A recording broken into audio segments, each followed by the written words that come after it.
Hey Salam people, how you doing? Hope you're well and in good health. Okay, so today we're going to take a look at whether crypto is halal or not, and that's one of the topics that people are interested in.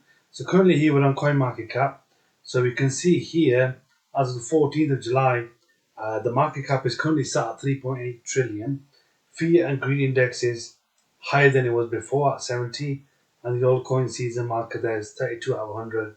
So still Bitcoin leading the way. So if you scroll down here, we can see Bitcoin at number one. The price as of today is over $121,000. It's $121,000, 848 cents. It's gone up in the last 7 days by 12.5%. So that's a large increase, really. And you can see it's actually hit all time highs multiple times this week and over the last few days. So you can see the sharp rise there in the Bitcoin price. And then you can have a look at some of the other coins on here as well that may be of interest. But we'll head back over to the Halal Incorp website. So when you do land on www.halalincorp.co.uk, just type in crypto on the search bar and you'll come up with some articles. And this is the one we're looking for. Is crypto halal? Okay, let's find out what's going on here. So if you do land on this article, you can check out this debate on this video here.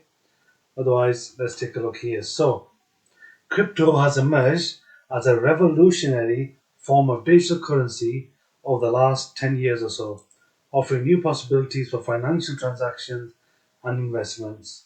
However, as popularity has grown, questions have arisen about its compatibility with Islamic guidelines and perspectives. Specifically, is crypto halal or haram are the questions that people are asking related to Islamic law. So we're going to take a look at this issue, explore what we can in regards to the financial principles of Islamic finance, and look at the nature of crypto and some of the pros and cons in relation to this. So let's look at understanding the Islamic financial principles. So the Islamic finance is governed by the main law of the Islamic faith, which is known as Sharia law, which emphasizes ethical practices, justice, and social welfare. And some of these guidelines include prohibition of riba, which is usually so that's lending interest based upon lending money based upon interest, which is forbidden. Prohibition of garar, that's excessive uncertainty. So transactions involving a lot of high level speculation and ambiguity.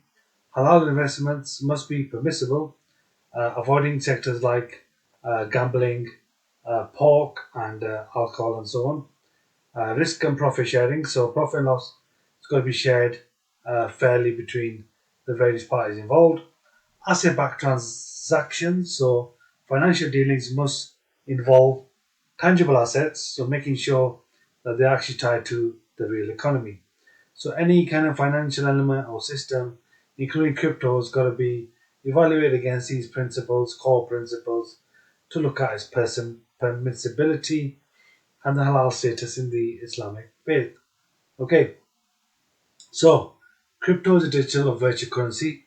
It uses cryptography for secure transactions, operates on decentralized networks called blockchains, and this ensures more transparency and helps prevent with tampering. Bitcoin, Ethereum, and XRP are some of those examples, as well as Litecoin. These are some of the more well-known ones. So some of the key features of crypto: decentralization, transparency, anonymity, and speculative nature. So key feature here, so unlike traditional currencies where you get from your local bank or the central bank or whatever it is, cryptos operate without centralized or decentralized when it comes to the controls element. Transparency, transactions are recorded in a public ledger, which it makes it traceable and seeable. Anonymity, so people can be anonymous, and sometimes that those identities will remain private. Speculative nature, so crypto is highly volatile, so that's one of the big problems. One day it can shoot up really high and it can make thousands of pounds, and the next day it could go really low and it could lose thousands of pounds. So arguments that cryptocurrency is halal: lack of riba. So crypto does not inherently and they do not really involve interest-based mechanisms normally, unless you're staking it or something like that. Transactions are typically direct and free from the usually practices found in a lot of the banks and the financial systems in Europe and also Asia. Transparency, so it's blockchain tech, so that ensures transparency, reduces risk of fraud, and better aligns with faith-based principles of the Muslim communities. Decentralization, absence of control, so you can have a little bit more control when it comes to major decisions, and helps avoid monopolies. Potential for future or just ethical use. So crypto can be used to support halal activities. So things like facilitating cross-border charity payments, because obviously the charity sector is huge in the UK when it comes to Muslims. So Muslims are number one charity givers in the United Kingdom. Uh, donating millions and millions and millions every year. So also potential for promoting financial inclusion in those communities where banking is not as readily available as the mainstream. So some scholars say people like Mufti Muhammad Abu Bakr have issued fatwas declaring certain cryptos halal. They argue that cryptocurrencies can be considered digital assets, provided they are used ethically and not for speculative purposes. Right. Arguments that crypto is haram, Garar, lots of uncertainty, speculative nature of crypto markets raise concerns about excessive uncertainty, which is not allowed in the Islamic faith. So trading crypto often resembles gambling, and prices can fluctuate. So there's obviously the nuance argument there. There's pros and cons there.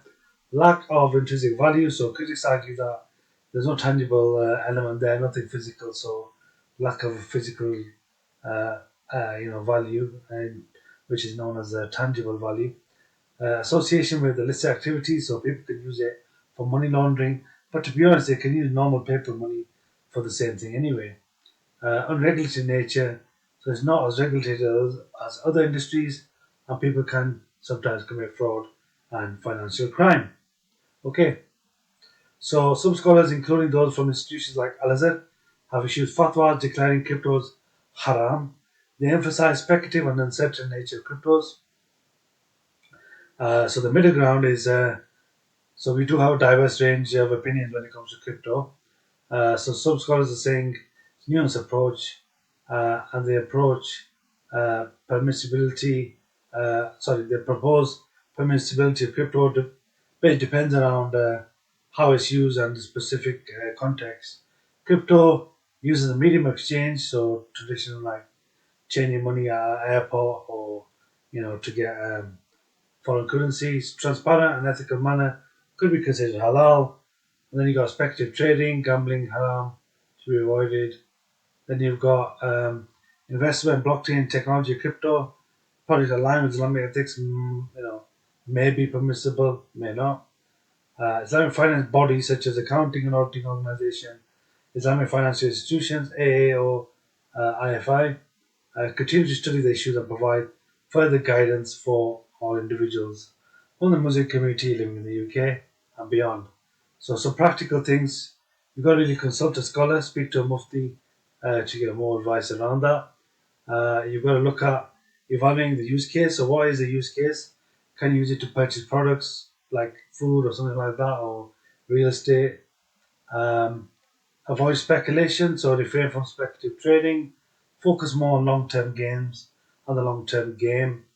Research platforms, so choose crypto platforms that comply with Sharia and are generally certified by Islamic finance experts where possible, or align as close as possible.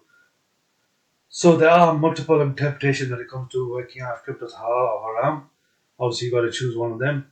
So what cryptos are potentially beneficial, such as decentralization, transparency, financial inclusion, and other challenges that arise as well, such as intrinsic value and ethical issues. So Muslims have to be careful when they evaluate this. Think about all angles, all sides. Crypto markets changing on a second by second, minute by minute, hour by hour, daily basis. It's so volatile. So that's something to think about. There you can see a list of references, you can check out for more information about the topic. So there you go. That's a short video there now on exploring whether crypto is halal or not. So you have different varying opinions. It's up to you to choose one that you agree with, and that's what's going to help you. Okay, people, please check out the descriptions in the link below. Don't forget to like, share, subscribe. Please consider joining the channel by clicking the join button and support the channel. Catch you in the next one.